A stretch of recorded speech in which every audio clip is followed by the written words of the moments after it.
Rue, are you feeling okay? No. I suppose I'm feeling okay. Tired, but okay. Do you think you'd be up for pulling a guest in? Yes, I think I could do that. Give me 1 second. I just got to locate the perfect person for this. There's been a few people on my radar lately. Go ponder the orb, it might help. The orb? What? When did we get an orb? We've had an orb. Since when? You've been hiding this from me? It's in plain sight, it's on the dining room table. That's the teapot. You and I need to have a discussion later. I'll go ponder the teapot. I think I found someone. Give me 1 second, and they should be materializing now. Hello. Oh, you're not, I was dreaming about Levistus, and then I'm here?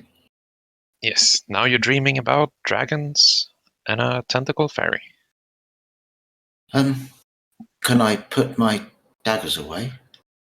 Yes. Please do. I'm Oltz. Oltz Tolkin. Oh, welcome, Oltz. We are the Delegation of Dreamers. I'm Ephraim. I am Rue. And I am Ashura.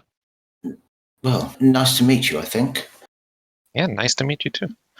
Would you like to tell us a bit of your history, or give us some of your stories? Oh, you have not read my book? Unfortunately, we can't get your book here where we are now. Oh, well, I might have a copy in my pack. But, as I said, I'm Oltz Tolkin, the vampire hunter. I have been travelling the Forgotten Realms for, 4 centuries now. Centuries. But are you not a goblin? I don't think they have quite a long lifespan as that. I left behind being a goblin a long time ago. I am a dhampir, my friend, but please do not worry. I am not one of my kin who have succumbed to the evil ways. As I said, I am a vampire hunter. I do not wish to spread this disease further. You returned. I was indeed. A vampire by the name of Arthur Morlin turned me a long time ago in the city of Waterdeep. Arthur Morlin. Indeed, yes. He is quite a famous vampire where I am from. And you're hunting him now? I am currently not quite strong enough, but soon I hope me and my friends, once we are done with a little situation in 10 towns, we intend to, well, I hope my friends will come with me and help me defeat my foe. And what were you doing in Waterdeep? Well, at the time, I was just a goblin. We were, and please understand that this is not who I am now, but I was part of a group of goblin bandits, and we were attacking and killing and robbing those on the roads to the east. But as we were hunted by the city. We got too greedy, and I was left for dead. And then I woke up in Arthur's torture chambers, and he did horrendous things to me, and finally made me into what I am today. I like a good revenge story. Revenge is something that I seek with all of my being. I will enjoy the feeling of my daggers sliding into his body. It will be the end of a long journey for me. But I think I am learning from these new friends I have made that maybe revenge isn't everything, and a life afterwards would be pleasant. And how did you escape such slavery? I can't imagine that a vampire would let go of his prey so easily. For a long time, 40 years, I was a thrall to his whims and his desires. I was sent out as a spy, as an emissary, as a thing to do his bidding. Over this time, I learnt etiquette. I learnt how to act of my own accord on some occasions.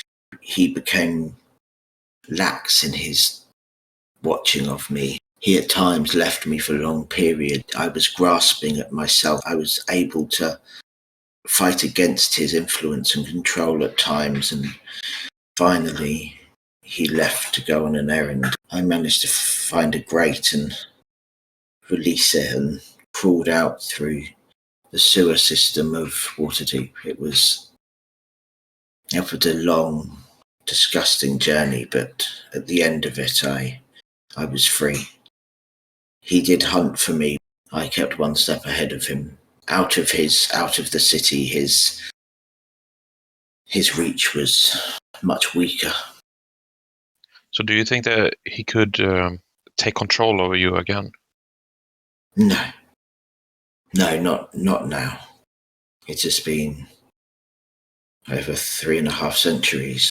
I have made myself into something. I have killed many vampires. I have made friends. I am known. As I said, I've recently published my autobiography. It is being read throughout the land as we speak. I am stronger mentally than I was then. I have made sure of it. Do you have a name for the autobiography? It is called Interview with a Dhampir. Interview with the Dhampir, a lovely title. Yes, I was quite pleased with it. How many volumes do you think you'll publish? Well, this one covers the first 400 years. Although I have now met a new group of friends, which I did not think I would ever do. Not after the dwarves. I suppose it depends on how long I live. I do intend to write more. I'd be happy to read the book if you have a spare on you. Of course. Have you had any other sightings of your captor since your escape? I can't imagine he'd be happy knowing that you got out. As far as I know, he is still hiding under Waterdeep. I know he has sent agents after me in the past. For a time, I lived with a clan of dwarves. I am very fond of them. Dwarves are fun and interesting companions.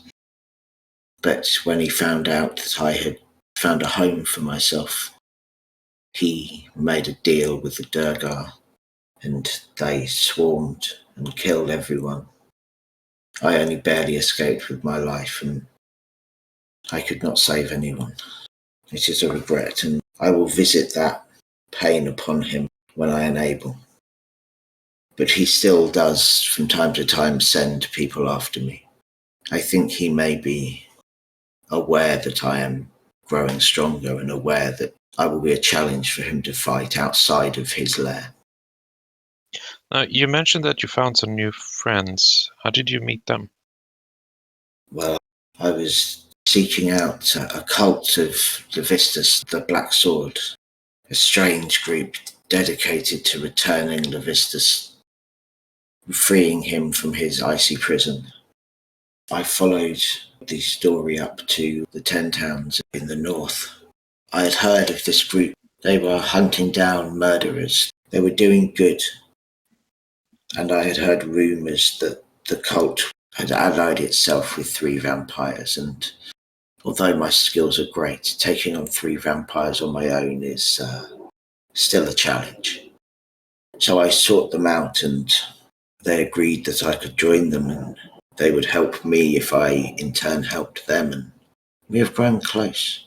They are good people. They want what's best for 10 towns, and they want to help. We had an inn for a while before the dragon destroyed it. That was what I was planning to do when I had killed Artur. What dragon was that? Durgar again. Sorry, it is still hard. We are still dealing with the aftermath of it all. We are involved in something complex up there. Geryon and the Durgar, and there are devils and demons involved. But they had built a dragon out of this shardolin, this black crystal, and it attacked 10 towns, and I am to blame for some of it. I had a chance when I sneaked through their castle to change the path of where the dragon went. I used logic. I am learning that that isn't always the best thing to do. It attacked Tourmaline and it attacked Lonelywood first. I am sorry for that. But you're saying it wasn't a real dragon, but a homemade dragon. Yes, it was a construct. It can make us now? It was clearly a fake dragon. Yes, it was not real, I assure you. And can you tell us a bit about your party? They have a unique group. We have First Light of Dawn, a tabaxi. He's an odd one, passionate, fiery. He's good. I encouraged him to take charge of the group, and at first he pushed against it, but that's how you know they're right. He was a druid. He can do amazing things. He has a star map, and he has taken upon himself the mantle of a paladin now. It's a little temperamental and he gets overwhelmed, but he is good. And then there's Orchid. She is a satyr. I think she is from a place called the Feywild, which I did not really know of before. She is the group's mother. She is our moral compass. She did blow herself up once. She can be a little naive, but Lathander saved her and she now follows him. And then we've got Cassie, again from another plane. Her story is complex. I think she may be a mind flayer, but a sleeper agent, if you understand what that means. She's good, but tormented and troubled. We're in the process of seeking out what has actually happened to her. And then there's Nicole. He's a human. And he died. He watched his sister die too. He was saved by we're not really sure what it was, but he became a warlock, I think unwillingly. But he has fought against this patron. He has really been brave, and he has somehow thrown off this pact. And he is now showing signs of a sorcerer. I don't know how or what's happened.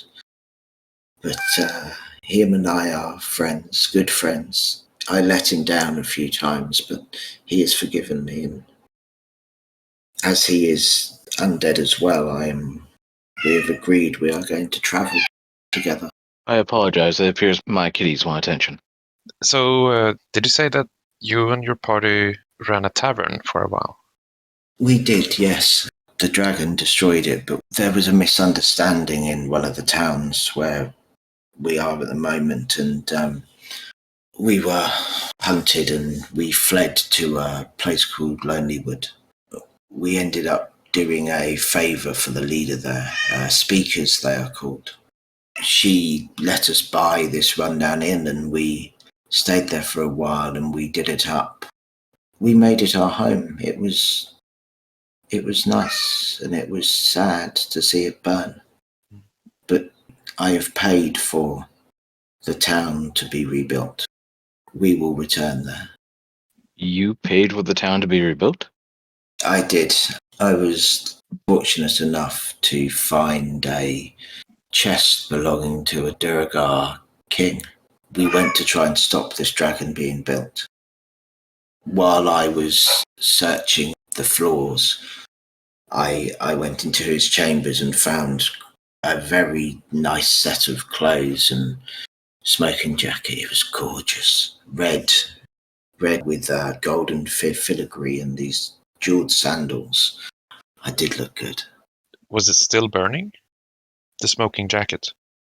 Oh, it is a jacket to be smoked in. You have Oh, that's horrible. cigars here. Oh, okay. So you smoke while wearing it. You don't get smoked in it. Okay. No. I thought it was some sort of torture device there. Yes, pardon Ephraim. He doesn't always understand the way things are worded. It is, of course, fine. I mean, well, this seems to be a different plane. I am glad that Orchid has told me about them. Otherwise, this would be a very weird experience. Funny thing, neither me or Rue is from this plane. Oh, you are visitors too, like Orchid and Hassie. Yes, I decided to come and make this my home for the time being because it's, well, to get away from someone, partially, and to have a little bit more fun than I was having before. I don't remember why Ephraim decided to stay. Tax reasons. Ah, yes. Escaping is something I can certainly understand. I took these items and I sold them not long ago to raise money to help rebuild the places that the dragon had damaged and destroyed. The fake dragon. It was a fake dragon, yes. It was built from this black crystal. It is very kind and noble of you to go and raise funds to help rebuild the towns. I take a lot of the blame for what happened onto myself. I had the chance in this place to leave the controls for this dragon alone, and Fake dragon. Yes, fake dragon.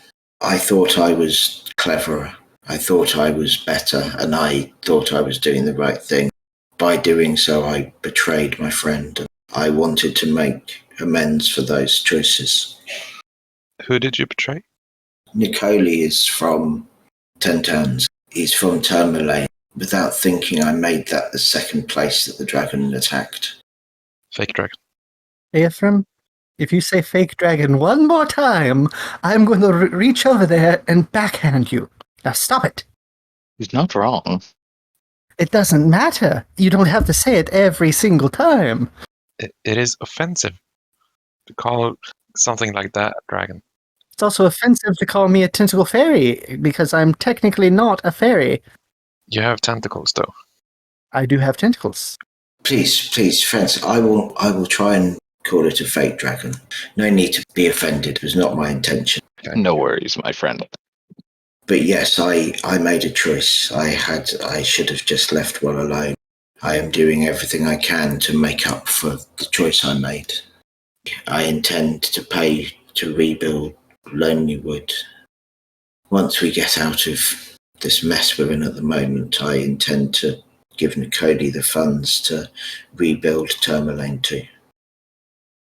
So there's a lot of rebuilding to do. There is. And speaking of funds, did you happen to get some of those magic items that you have when you obtained the items that you mentioned you sold? Or did you get those elsewhere? Oh, the items I have on me now? Yes. No, I have had these for a number of years. The dagger I have has served me well. I got this from the dwarves when I lived with them. It is a dagger of warning. It lets me know when there is danger near. I do not get surprised. It will wake me if I'm asleep. It is a very useful item. And then the other little trinket, they are magic, yes, but they are not rare or anything. My clothes, I take great pride in my appearance. I want people to know I am not a goblin, not merely a goblin anymore. So my clothes mend themselves if they get damaged. And if I take this eye out, then you will see it is not a real eye. I lost an eye many years ago in a fight against a vampire, one of the first I hunted after I escaped. And this eye just lets me see as if I am not missing my original. Can you see with it still when you, like, if you roll it around the floor, does it make your head spin? Unfortunately not, no. It has to be in my skull for it to work. Because that would be super annoying if, like, a cat started playing with it and just ran away. It would indeed. I would not like Dawn to play with my eye, especially with some of the things he's into. Oh? Dawn likes his men and his late night drinking and activities, shall we say. Ah, yes. It's understandable why you would not want him to have the eye if you could see through it then. Indeed. I also have, well, this key that I can't remember where I got this from. I think it was in a hoard that I found in a treasure room somewhere. But I'm told it has a chance to open any lock. I have not found a need yet to use it. And then, of course, I've got the Orb of Time. It tells the time. Though it does not seem to work properly here. Time is a little weird here, so it makes sense. It is a useful tool to have. Indeed. In your book that you've written, what's one of the favorite quests that you've written down? Favorite quests in my book? Or one that you've adventured on with your party? Ashura is thinking about skipping to the good stuff in the book. I'm sure it's all good. I mean, there are some times which are not as exciting as others, of course. My favourite adventure may be, taking on the vampires in Caer was actually good fun. This is the reason I came and found the group I'm with. And it seemed that mine and Orchid's destinies were entwined because that is where her friend was being held. And we went in and it was odd. We were expecting a fight. We were expecting a difficult, long fight against swarms of enemies, but we were ushered in. We were welcomed in. And the vampire, the head of the three that were there, he tried to persuade us to join him and cast a lot of very powerful magics on us, but thankfully he was not successful and we fought then. I climbed on his shoulders and I bit him. He was not expecting that vampire to be bitten. And I used my knives on his throat. But then the other two joined the fight and it was touch and go. I was not expecting him to be a spell user. Vampires of that kind are rare where I'm from. But then we overcame and we freed the castle from their power and I took his spell book. I've actually learned to become a wizard. Since that, it has been a revelation, I tell you. What's one of your favorite spells? I think my favourite has got to be Misty Step. It is one of the powers that I wish I had as a dhampir. But being able to teleport from place to place is certainly entertaining. That seems quite handy. It is indeed. It is useful for getting into places that I usually cannot. I am also a fan of Firebolt. I am a melee fighter usually, and the enemy are not always close enough. So it is good to have a ranged option.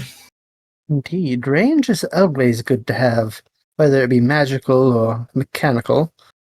But Firebolt is a good option. Very fun. Yes, it is indeed. I have seen it in use. It can be really dangerous. I mean, it's not a thing you want to set off in a library or a place with old wood in, for sure.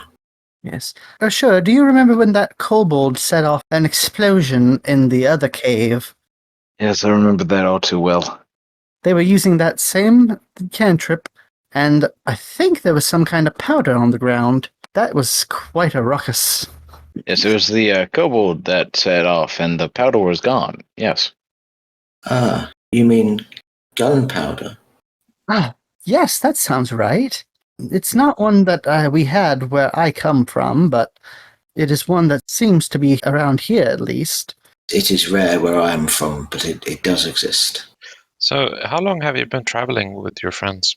Well, it's been 7 or 8 months now. We have done quite a lot together. Did you manage to come up with a name for the group? We do call ourselves the Breakfast Club. We do enjoy our breakfasts in the morning, and we can spend quite a long time planning and coming up with new ideas and what we're going to be doing over eggs and sausages. That does sound good right about now. It is a pleasure I have come to look forward to. If we have been out for a long time and things have happened, we tend to like to wind down in the evening with a drink, and a good breakfast can do wonders to undo the effects of alcohol. Indeed. It's good to eat with alcohol. That is also true. Although drinking over breakfast is something I have not tried and not sure I would enjoy. I will say in my experience, it's not recommended to drink with your breakfast. No. I'm not sure if you mentioned it, but what are you and your group currently up to? I really wish I could tell you everything. It's all a bit confusing. Even some of my intellect is a bit out of sorts with it all, but there is a lot going on in the 10 towns where we are, and there is a god called the Frost Maiden. She has put a kind of curse on the place. She has turned it into an icy wasteland. There is barely any sun. It is always snowing. And some of her followers are sacrificing people to her to try and appease her. And her brother is trying to he is the Morning Lord, Lathander. He is trying to bring the sun back. But there is some hurt that he did to her, and she is being childish. And that is what we thought the problem was for a long time, but now we have Levistus involved, and he is messing with my dreams. And we have Geryon and Asmodeus also involved somehow. There is a fight going on in the 9 Hells, and we are somehow wrapped up in it. We were trying to get the leaders of the 10 towns to work together and come to some agreement, but they are fools. They do not understand that their fight for power between them is not what's important now. They need to work together, and we have been trying to help them see that, but they just can't. That Frost Maiden sort of reminds me of a play that the kobolds once put on. I think they called it Frozen. It was about an icy queen that turned her kingdom into ice and snow. I don't remember having people sacrifice to her. It sounds terrible. Does your Frost Maiden have any siblings? Well, Lathander is her brother. I think there are a few more. Ah, maybe the kobolds based their play on that one. Or, Aphra, maybe you should just let it go. Badum. I had to put it in there. You've ruined it now. Were you gonna say something about Lathander? Lathander is followed now by one of our team, Orchid. He is trying to bring the light back to and remove the winter from Icewind Dale. He is not kind to his sister, though, and I think that is why she is being so stubborn. So, after all of this is over, are you gonna spend more time with the party, or do you plan on parting ways? I'll be honest, I do not know how I'm here or if I can trust you all, but there is something about you that makes me feel like it is safe. We tend to have that effect on people. Yes. I have been struggling with this for a while now. I have felt that my place in the party was not right. I was holding them back, or I did not have a place. And I was restless for going, and I feel like I am finally ready to fight and face Arthur Morland.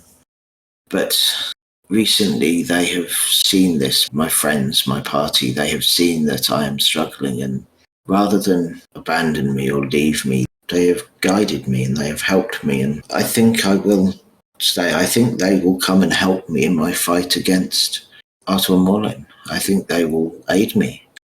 The long term after that, I think I will settle in the pub, and as I said, Nicole is undead too. And he is a good person, and we had a talk a long time ago. We were sitting on a frozen lake, but we'd actually just walked along the bottom of it, but we were then sitting on the ice.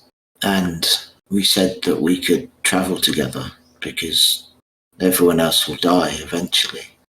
However long it takes, we live forever and they will not. And it would be nice to have his company. That does sound good to have a indefinite companion. I do hope that he can forgive me for Tourmaline, though. Well, it's gonna be rebuilt, so I'm sure it's gonna be fine. Yeah, so I hope so. Plus, true friends can often surprise you with how forgiving they can be of transgressions. Yes, I hope you are right. I blame myself for the dwarves, and I blame myself for Tourmaline. I think something that Orchid keeps telling me is that I should let it go. Now, I am curious. We've talked about many of your events, but what would you say was one of your biggest blunders that you've had in your journeys?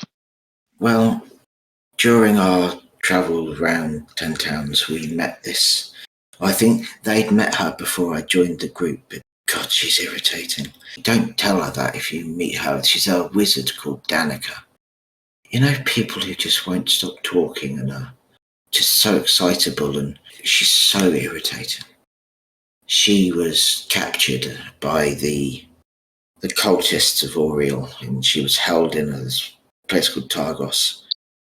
Even though she's irritating as hell, we couldn't let her be sacrificed for political gain. So we devised a plan to rescue her, and it was going well. We snuck through the underground tunnels and cellars of Targos. We snuck past many guard patrols, and we got right below the guardhouse where she was being held. I was holding the trapdoor open, and there were a few guards in the room, and it should have been easy. I am stealthy, I am quick, I am agile and dexterous, but I don't know what happened. It was like I was destined to fail. But I opened the hatch that little bit too far, and it was too heavy, and it slammed back down, and all of the guards came rushing in, and we had to fight. It was a mess. We barely survived. Although that is when I first saw Dawn use his flaming sword, and in fact I think that was the moment he decided to become a paladin. So although it was a failure, a mess, I think maybe it may have been a good thing in the long run. And we did save Danica, and our flight from Targos, being hunted by them, did actually, it helped us to discover Lonelywood and the inn and all of that. So maybe some good came of it. I can see how that could be quite perilous. It wasn't a pretty fight. And what would you say would be one of your best moments as opposed to one of your worst? Well, that must have been it. It was an accident, really. But when I first joined the party, we were at this kind of winter fair thing, and there was a snowman competition. And the winner was announced, and as the prizes were being given out, one of the snowmen came to life and attacked and killed one of the sculptor who made it. And we did dispatch that snowman pretty quickly, but as we were kind of done with that fight, a druid came out. Well, I didn't know that's what he was then. And I just attacked without thinking. One of my most effective ways to fight, I get on people's shoulders so I can bite their necks and stab them. I don't know what I did with my blow, but it seemed to just be perfection, and I just removed his head in one go.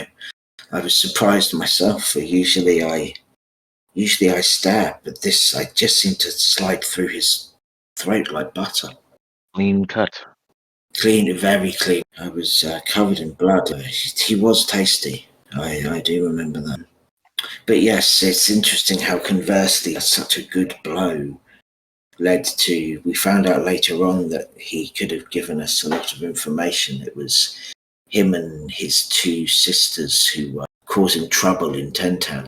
If I hadn't have killed him, we could have got some answers. It is funny how the negative of the last situation turned into a positive, and the positive of this one turned into a negative. It is funny how fate decides some of these things for you.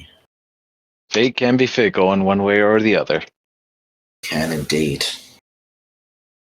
But I believe that might be all the time that we have. I would most assuredly love a copy of your book. Let me have a look in my bag, and yes, I do have one, and yeah, you're free to keep it. Are you all... Is this a dream, or is this real? A little bit of column A, a little bit of column B. I will surely tell my friends of this. It is odd indeed, but a nice respite from the the torments of the dreams of Levistus I am having frequently at the moment. So I thank you for your time and your respite from my torment. It has been nice to talk. Indeed. Once you have enough adventures for another book, we'd be happy to have you again. Well, of course. I mean, I will gather as much as I can and I will start writing when I can. Thank you for your interest. And good luck on your revenge. Thank you. I am sure it will go smoothly. And until we see you again, have a good awakening.